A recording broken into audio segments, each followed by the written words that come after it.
Alright, I am set up for a quick video today just to kind of show how I do my product photography. Don't really know what introduction to give this, so I'll just start by moving my rolling workbench over where I have a roll of white paper. Hopefully the microphone kind of cuts out some of this noise. I usually just use cheap paper for most of my backdrops. There are specialty photography backdrops, but I don't really think that any of those are necessary. I do like it when there's a bit of overhead light that kind of helps throw some stuff into my scene, and then I'll come over with a diffused actual studio light. And I usually kind of like that a little bit on the front, maybe slightly off to the side, and facing down. So we'll flip that on here. Even though this paint has seen better days, it is really a gorgeous machine.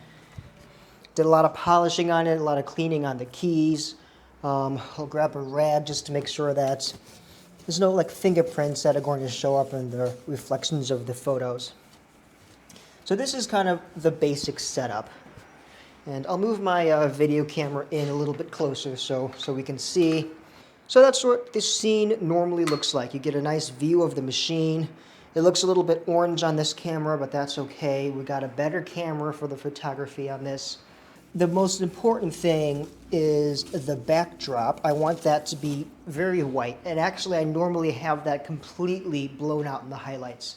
So I'll make this scene as bright as I can. Even if the machine is a little bit too bright, I'll often bring that down in post just so I can completely obliterate any kind of wrinkles or stains or shadows on that background because I want it pristine and white.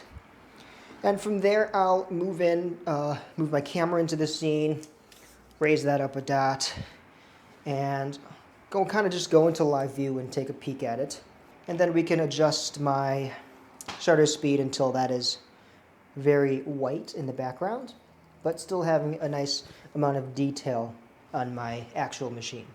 And since this is a wide-angle lens currently, I'll push in just a little bit closer and spend some time to make sure that everything is nice and even. If your camera has a spirit level, that can be very useful. And I'll just adjust my tripod a little bit, and then we'll focus in on that for a test shot and review our image, zoom in and see where our detail falls. We are nice and focused. Yep, we're nice and focused on our badge here for the Royal, but I also like it when the focus is pulled towards the keys more. So I'm gonna take another shot. I'm actually gonna stop down to f11, and we'll bring that shutter speed back up to, let's say, 1/4 of a second. Now we lose some detail in the highlights and in the keys a little bit, but I want to bring that back down and make sure that we're preserving the whites of the backdrop.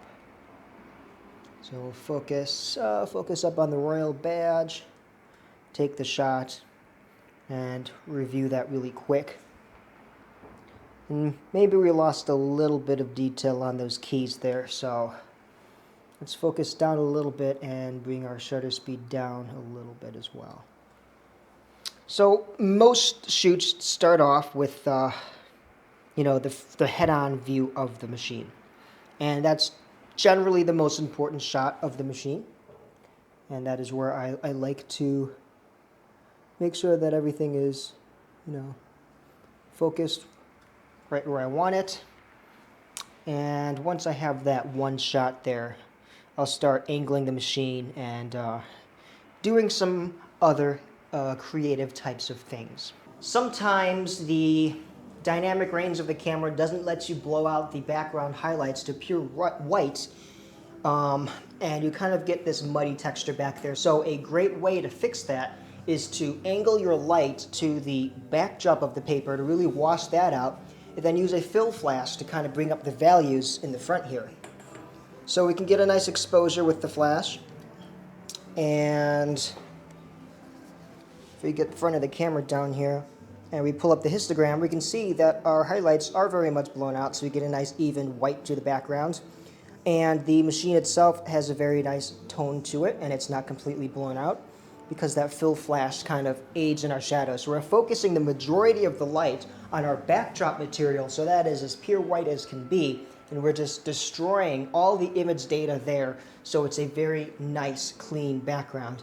And then we're focusing our fill lighting on the front of the machine, so it's much more even and pleasant to look at. And then we can do some crops and edits on any parts of this that are not lit evenly. So it takes a little bit of playing around, getting your exposure just right with the machine and making sure that everything looks as pristine as possible. But at the end of the day, it's a very rewarding image. And I actually might want to bring my flash lower in the frame, so a little bit of a hack there is to just invert the camera, which is probably not the normal way of taking a picture, but it helps bring out the highlights in the bottom of the frame because you get your flash lower on the subject. So yeah, holding your camera upside down is maybe not the way that they'll teach you to do it in photography school, but you know what? I didn't go to photography school, so I can hold my camera upside down all the time and I'll be just fine. So usually once I have like the main shots, I'll probably go in and maybe shoot it with the lid open or get some close-ups. This lens is my go-to. This is a 60mm Nikon lens. It's a macro lens. It works beautifully. And I will just swap over the autofocus lens and we will put this on the camera. Okay. And then we can kind of play around with this and get some really nice close-up angles. It's always nice to show those really nice details and just how shiny everything has turned out to be. So I'm going to go ahead and focus on that one little screw down there. And then we'll go ahead and take the shot. Then we'll review it, make sure that focus is where we want it, showing off the nice polished little bits of the machine. And from there, I'll just go and do a variety of other macro shots. Another one that I love to do is just kind of showing off just how clean and wonderful the type appears. And that is a gorgeous, gorgeous shot. Maybe I'll switch my white balance to auto so I don't have to deal with anything on the backdrop.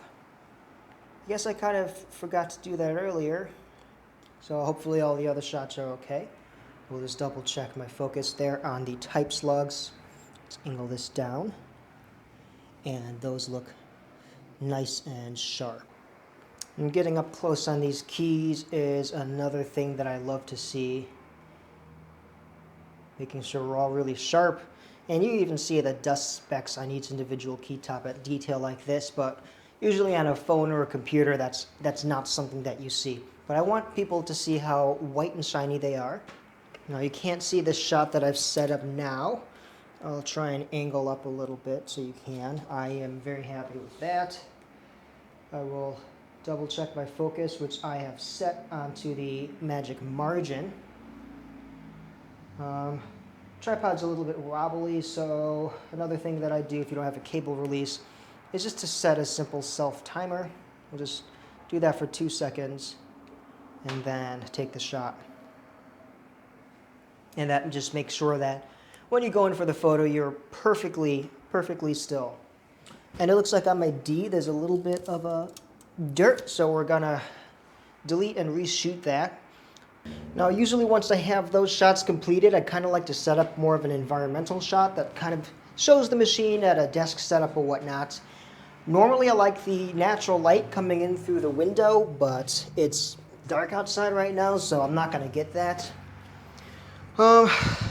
So since I have, poor light, we'll bump this up to, an ISO of 800 or so, and get a nice clean shot of the machine.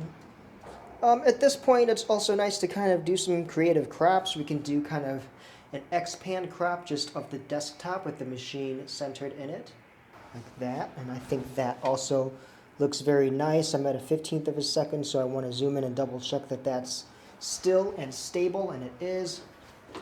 Maybe come down at a lower angle and shoot the same thing on the side of the machine here. And again, you know, we're not trying to hide or cover up any of the blemishes on the machine, some of that paint loss down there. You know, I want to be upfront about this machine. It's an old typewriter, but it is a gorgeous machine. Sorry about that bad camera angle. But stuff like that I think comes out pretty nice. And that's about it. That's how the portrait shoots go. I definitely take some time on the computer to edit things and make sure they look really nice. But there you have it. I hope you enjoyed the video. It probably went way longer than I was hoping that it would.